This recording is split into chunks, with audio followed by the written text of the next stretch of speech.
simple comme français vous présente une méthodologie pour analyser un texte.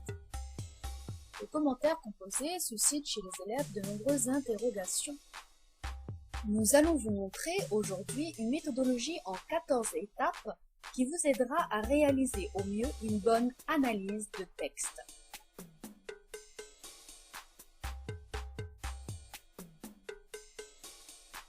Première étape, lire attentivement le chapeau et les indications sur l'œuvre et l'auteur.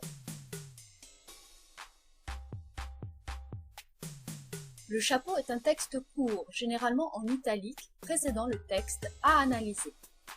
On peut ainsi y dégager le nom de l'auteur, de l'œuvre, la date de parution, etc. Se demander quel est le genre du texte, roman, poésie, théâtre.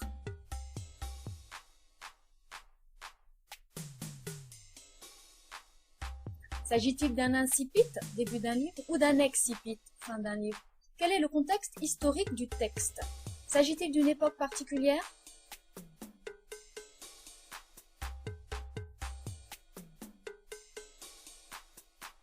Quel est le contexte de l'histoire? Que font les personnages? Deuxième étape, regardez l'aspect général du texte. Y a-t-il des paragraphes? Le texte est-il écrit en un seul bloc? Se demander après sa lecture pourquoi le texte est présenté de cette façon.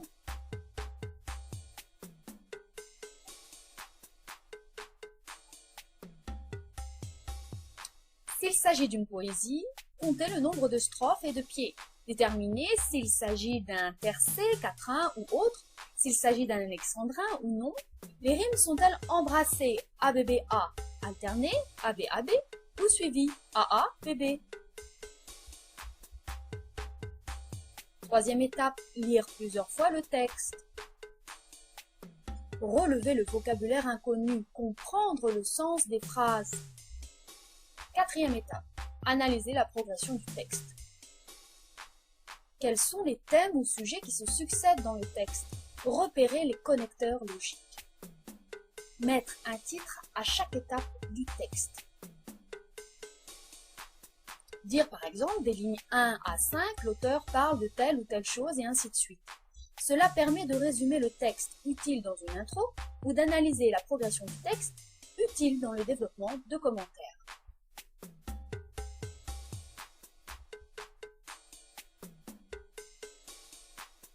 Cinquième étape, reconnaître le type de texte.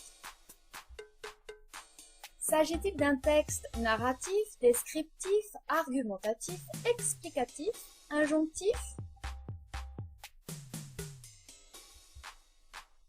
Sixième étape, regardez la ponctuation et la longueur des phrases. Y a-t-il beaucoup de virgules, de points d'interrogation, de points-virgules, de points ou points d'exclamation? Se demander pourquoi. Est-ce que les phrases sont longues? Ce sont des périodes. Ou plutôt courtes? Quel rythme cela produit? Un rythme saccadé ou au contraire lancinant?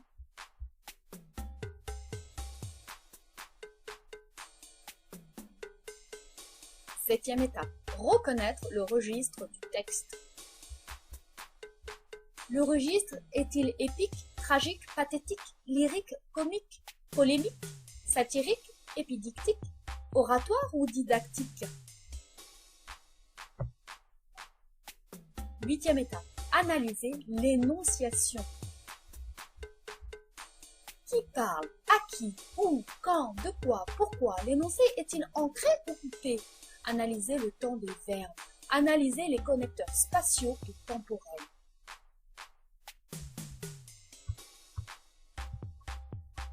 Neuvième étape, analyser l'ordre de la narration. La narration est-elle linéaire? Y a-t-il des retours en arrière, analepse, ou des projections dans l'avenir, prolepse?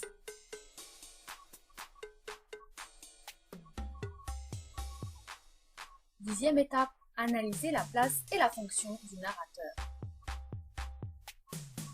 Le narrateur est-il interne, externe, omniscient? Relever les indices qui le prouvent. Occupe-t-il une place importante dans le récit?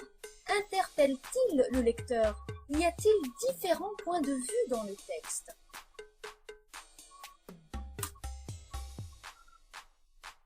Onzième étape, relever les champs lexicaux. Un champ lexical est un ensemble de mots, noms, adjectifs, verbes, etc., qui expriment la même idée. Par exemple, le thème de l'amour peut être représenté dans un texte par des termes comme aimer, bien-aimer, ami, tendresse, la couleur rouge, etc. Deuxième étape, relever les figures de style. Faites bien la différence entre comparaison et métaphore, qui n'a pas de terme comparatif. Apprenez par cœur un maximum de figures de style et sachez bien les reconnaître.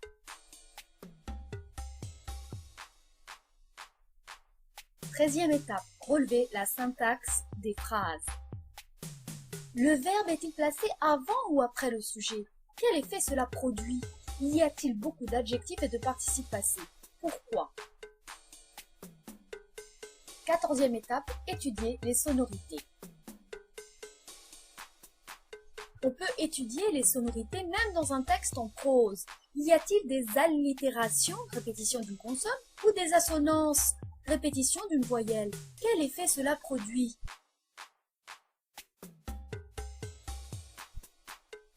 Voilà pour les 14 étapes.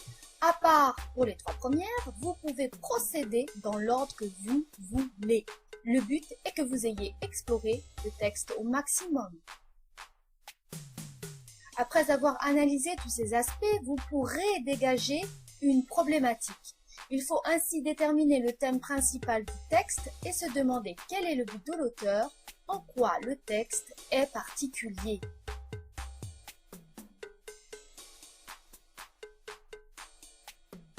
Lorsque la problématique est trouvée, il faut mettre en place 2 ou 3 axes, appelés aussi parties, qui répondront dans le sens de cette problématique. Attention, ces axes doivent être organisés et rédigés.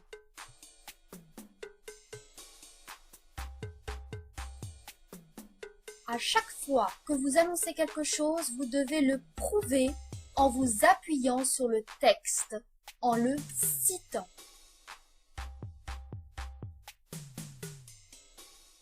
Les écueils à éviter.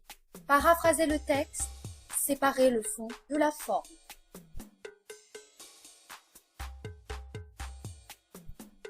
Pour approfondir ce cours, vous pouvez faire appel à un professeur en contactant simplecomfrançais.fr.